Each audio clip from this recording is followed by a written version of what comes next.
This next little segment, this little chunk, this little nugget of gold struck a little close to home. And you know what? I liked it. I like it. I think, well, we here at Team Nerve think that Meghan might be probably none too subtly making reference to a skit that your newly minted actress over here did recently. Let's take a look. How did that land for you? I think I knew who I was trying to meet.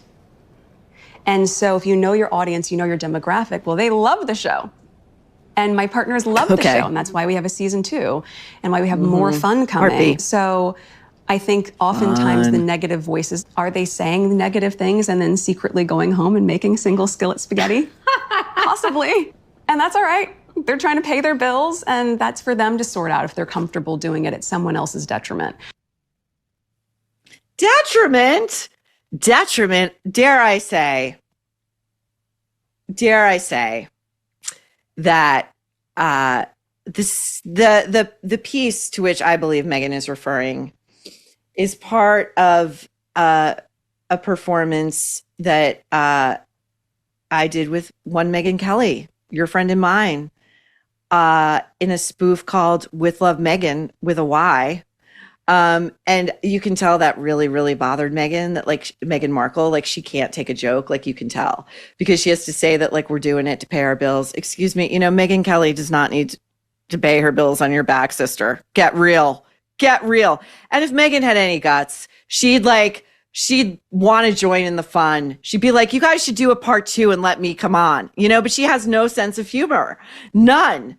So, the single skillet spaghetti or the one pot pasta, whatever you want to call it, which like Megyn Kelly found out was like actually ripped off, I think, from Martha Stewart.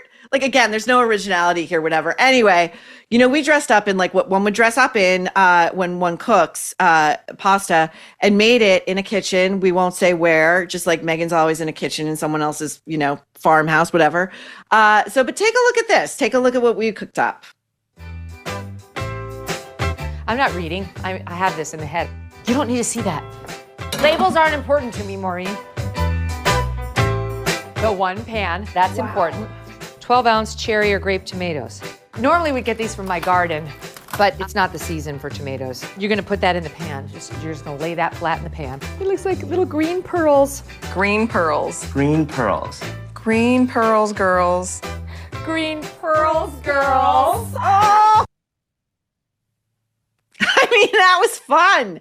That was actually really fun. And we actually did drink our way through it. It was really the only way to get through it. And we did say, I don't know if we said it on camera or not, but like we did sample the one pot pasta when it was done, and it was actually pretty good. So if like Meghan could just roll with it and take a joke, she might actually have some fun in this life. Now, again, we are sitting with Bloomberg, a business news outlet. And Emily tells us that Meghan will not share her sales figures for, as ever, the line of what Meghan loves to call consumables. How about just the food, the food and the drink that she's shilling as an extension of With Love Meghan, what I would call her slimy jam, her weak tea. I sampled it.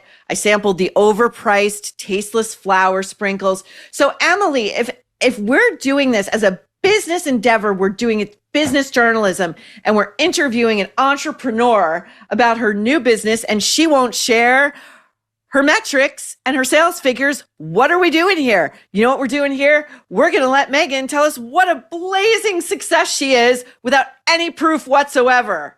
And legacy media wonders why it's dying. Here we go. Meghan wouldn't share sales figures for As Ever, but so far, most of its inventory has quickly sold out. As Ever Because is it's also limited. cooking. Just had another My launch. opinion. Yes. The rosé sold out also in less than an hour. 44 minutes. I was shocked. Get it right, How do Emily. you keep up with demand? When you sell out that quickly, it's a double-edged sword, because it's an incredible thing to happen for any small business and any startup. And at the same time, you don't get the same metrics and learnings about which SKUs and products are the most coveted, because it's all gone immediately. When you look at how satisfied Meghan is, it's all gone immediately. Like, Meghan, tell us actually the volume of any given product. Were there like 11 boxes of flour sprinkles available for sale. Like, let's get some numbers going, okay?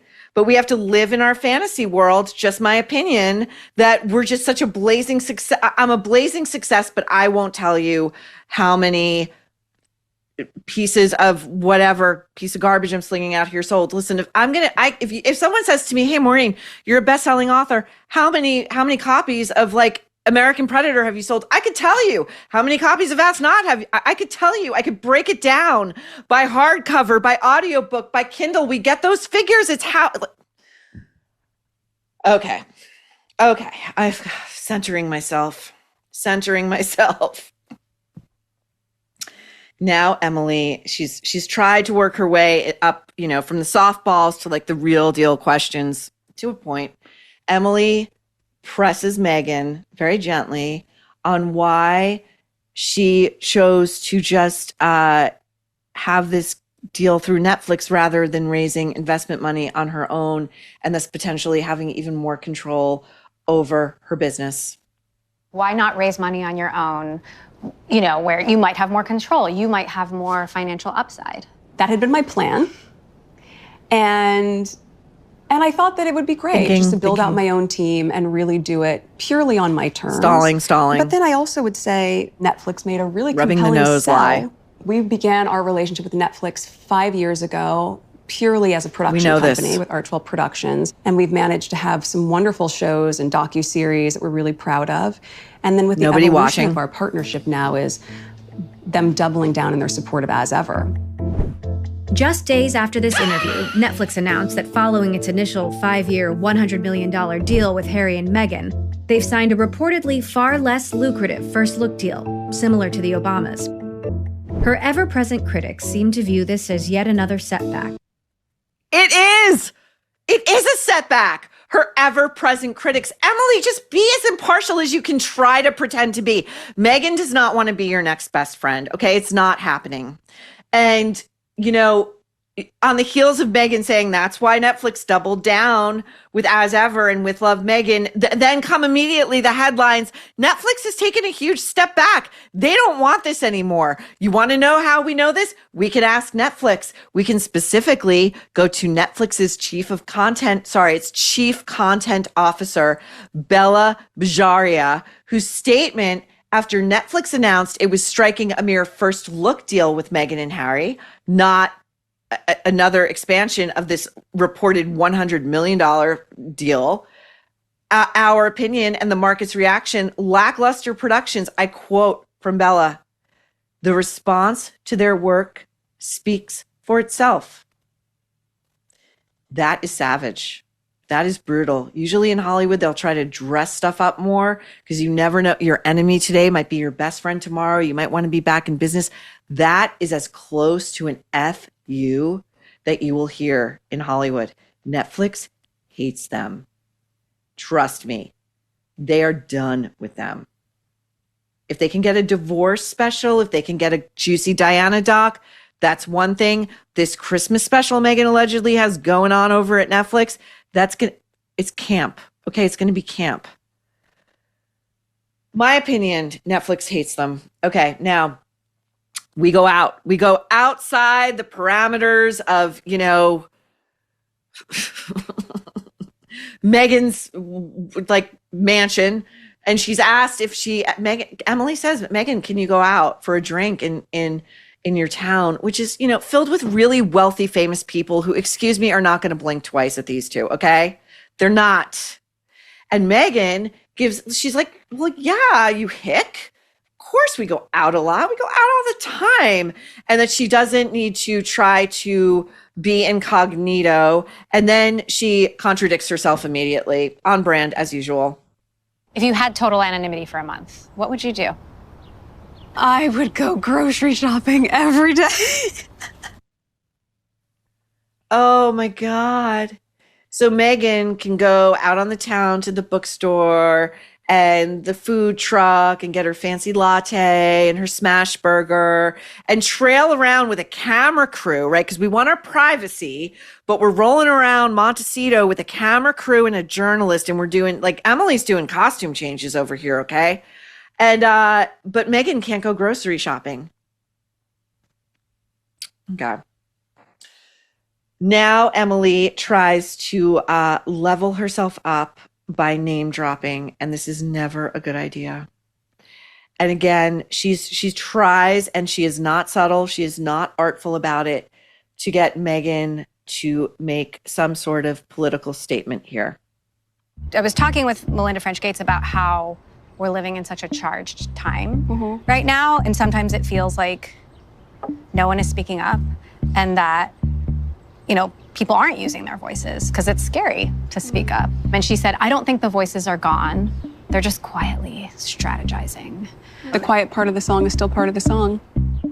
What do you think of the direction our country is going in? I think right now it's a really interesting time for the entire world. I just hope that people are able to maintain the values that they feel are important to them, and to feel safe, and to Go to a bookstore. remember our humanity with each other in all of it. Like, however polarized the world can be or feel, if you go back to the fact that we're human beings and try to find the way that we can connect versus feel divided, I think that's the only way through whatever can feel trying. You know, when Emily first asks that question, when she's in the middle of asking it, you can see Meghan's face. Like, it goes full Blake Lively. Like, the eyes go black and she doesn't blink, and she's looking at her and she's sipping her beer out of a really nice frosted glass. And she's like got the beer almost coagulating in between her cheeks, and she's letting her cheeks expand. And it's really like, are you fucking kidding me? You really gonna fucking go here? I'm a duchess. I'm supposed to be apolitical, even though she was reportedly calling every senator on Capitol Hill like 3 or 4 years ago, trying to get them to vote a certain way on a piece of legislation, to the point where these famous senators were saying to each other and their aides, reportedly, allegedly, how the fuck did Meghan Markle get my direct personal cell phone number? Emily tries again. You're in a unique position. I saw you do an interview in 2016, and you had some choice words for President Trump. I think it was in 2012, like, the Republican Party lost the female vote by 12 points. That's a huge number. And with as misogynistic as Trump is and so vocal about it, that's a huge chunk of it. You're not. Are there things you're dying to say or do right now that you feel like you can't? No, I just make a choice of what matters to me and what's important to me. And that was a different time in 2016, certainly. But no, I mean, what was that, the Larry Wilmore show? Yes. I was so excited to have that. I was so excited to be able to go on that show at the time. Yeah, no, I think. Hi, how are you? Oh, here comes the waitress. Here comes the waitress. So coincidental. Okay, so Meghan, in a young, still striving middle-aged actress, is on Larry Wilmore show, full hair and makeup, talking about percentage points, you know, in an election, which is like a very, just like, it's an easy, like, you know, talking point. She's not a brilliant mind. And she's looking to divest from what she politically overtly said in 2016. And she's always buying time, this one. And you can tell when she's thrown off because she's not a great actress. She never learned body work. She never learned gesturing. How is it that I know more in my tiny little burgeoning acting career than Meghan Markle does? She's like, oh, what was that? She's trying to deflect. What was that, Larry Wilmore? Oh, I was so excited to do that show. She's like, shit, I can't believe I fucking did that show. I was 2 months away from meeting Harry. Oh my God. Oh, what did I say? I mean, that was a difficult time. Oh, and then the waitress comes over. The waitress, okay, that waitress, I guarantee you, was hastily waved over in a blind panic by Meghan Markle's person who was standing there to get in there and interrupt the flow of this conversation, because Meghan isn't artful enough or articulate enough or mature enough, in my opinion, to handle this stuff. Again, even though she has had 10 years to learn from the best of the best in public relations and crisis management. And not for nothing, sister, those people are in Buckingham Palace and Kensington Palace, and you threw it away. But let's let her finish her answer. Let's be polite. I'll let you finish your answer. Of course it was a different time. I was excited to be on the show, and I think if there's anything that I wanted to say or that felt necessary to say, then I would say it. But that's not where I'm at right now. And she does that face that, like, I'm going to try to be like polite and like pleasant and smile so you can exit this question gracefully, but like all you can see is barely concealed fury, and you can see how she sped up the answer. It was a different time. It was 2016. If I felt like I had something to say, I would say it, because like, you know what I have to say? Like, I own my own story and I'm authentic, you know? And like, it's the most important thing. Like, oh my God, like her mask is slipping. Okay. Her mask is slipping. It takes a lot of effort, as we discussed, because we love to discuss narcissists here. And I believe Meghan is a malignant narcissist, and it takes a lot of effort to keep the mask on constantly. And it's beginning to slip here. We can see how effortful this interview is for Meghan. It must have been all fucking day long. Her inner bitch, the real Meghan, just my opinion, is coming out to play. The real Meghan wants out of the box. Here, she's coming out because she's insulting Emily's line of questioning. And Emily's line of questioning, if Meghan's been paying attention, but she can only half pay attention because she's got this internal monologue going on, mask affixed, hair perfect, perfect vague answer. If she were paying attention, she would realize that Emily's line of questioning exists only to make Meghan look great. And Emily isn't vibing with what's going on here. Okay, let's watch as Meghan talks about all the confusion. She has no idea why we're all so confused about what her surname is. So you have lots of burning questions. I have lots of burning questions. What have you learned about yourself since becoming Sussex? Well, interesting. What I learned about myself is no matter what my name is or what people call me, I'm still the same person. So that didn't change who I am. And maybe that's probably the biggest distinguishing factor. Why is she still learning about herself? I mean, it's one thing to be like, yeah, I'm always like interrogating what I'm doing and why, but like, shouldn't you have a pretty like formed core sense of who you are at like 45 or however old she is? I mean, she's a middle-aged woman. And then, so she begins that by saying to Emily, oh, you've got a lot of burning questions, don't you? That's an insult. That's an insult to a woman who has been lobbing at you, Meghan, softball after softball, so you would look good. Because trust me, any journalist really worth their salt could artfully go in there and you wouldn't know what hit you. You wouldn't know what hit you, okay? You'd be asked pointed questions in such a way that it would throw you off. So we're going to have Meghan. She would have us. She's taking us all for suckers. She's taking us all for idiots. She would have us believe that it's much ado about nothing. How on earth did her surname become a talking point? How? And of course, that her imaginary subjects here in the States who don't understand such subtleties and nuances, delusional, delulu. Of course, we'd have a hard time understanding it. We're just a bunch of numbskulls over here. You know who we should ask? Let's ask Mindy Kaling, who learned the hard way on With Love Meghan, Season 1, Part A. Jack in the Box because my mom loved their tacos. I don't think anyone in the world knows that Meghan Markle has eaten Jack in the Box and so loves it. It's funny, too, that you keep saying Meghan Markle. You know I'm Sussex now. Oh, that she will never live down. That is the real Meghan. That's the real Meghan. You know, it's so funny. She had to shiv Mindy because Mindy was like, you were a kid who ate junk food, fast food, like the rest of us.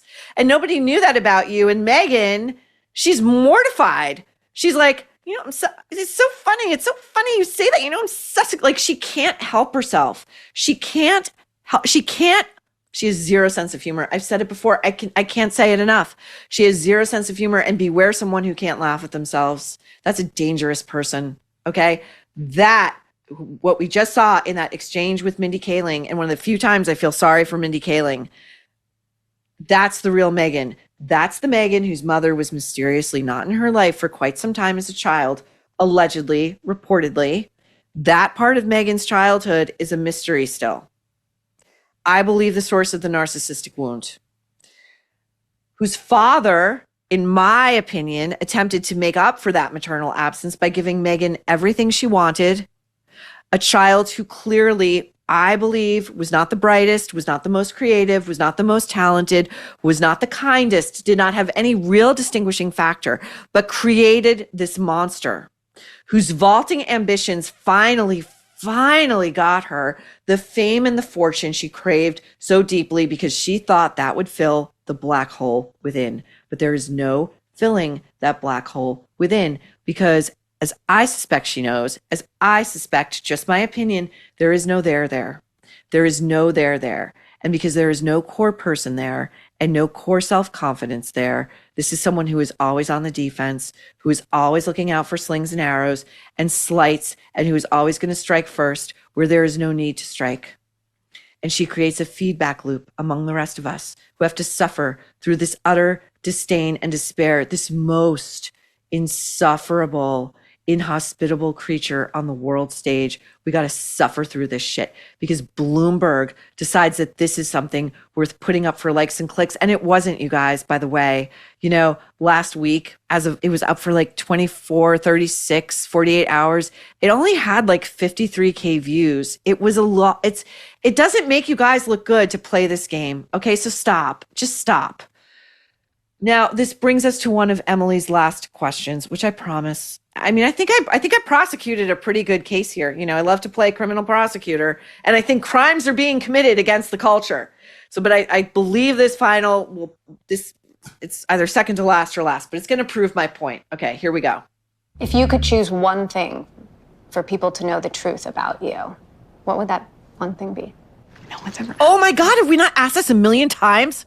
What a great question. The one thing. Oh gosh, what's the one thing? Oh gosh,